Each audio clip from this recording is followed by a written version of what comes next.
I'm God sent. I know I'm God sent. I swear for God. This doesn't sound like someone announcing a fact. It sounds like someone checking themselves. There's a difference.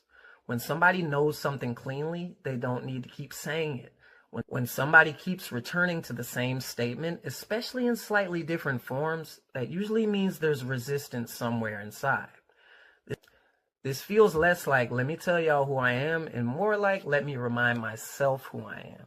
Okay? That repetition isn't confidence, it's wrestling. Notice the progression. God sent is a statement. I know I'm God sent is reassurance. I swear for God is the oath. Each line escalates the stakes, not the volume. That's the pattern of someone who feels the claim slipping and keeps tightening their grip on it. And that's where the inner conflict comes in. On the surface, it sounds like he's talking to the listener, but the more you sit with it, the more it feels like he's talking to himself. Because immediately after affirming God sent, he undercuts it with, even though I be out here scheming like a demon semen. That's the fracture point. So the repetition of God sent starts to feel like a counterweight, almost like he's saying, I know what I've been doing, I know how I've been moving, but there has to be something bigger than my behavior. That's not denial, that's moral awareness. This is internal court, not public court. The phrase, I swear for God, is especially telling.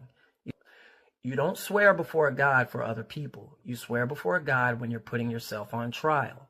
That line shifts the audience from fans, critics, haters to conscience.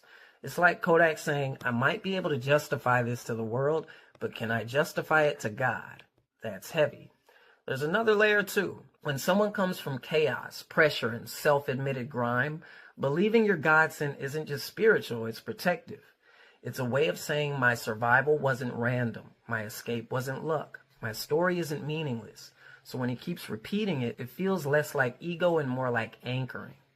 If he lets go of that belief, then everything he's been through risks becoming senseless. The hidden bar isn't in what he's saying, it's in how he's saying it. Kodak is letting us hear the pause between faith and behavior. He hasn't resolved the contradiction. He hasn't cleaned it up. He hasn't theologized it. He's just saying, I know what I'm capable of, and I still believe I was sent. That's not polished spirituality. That's raw testimony. By the time the verse starts, you already understand something crucial. Whatever comes next isn't bragging. It isn't justification. It isn't performance. It's coming from someone who's still wrestling in real time. And that makes everything that follows feel honest, even when it's ugly.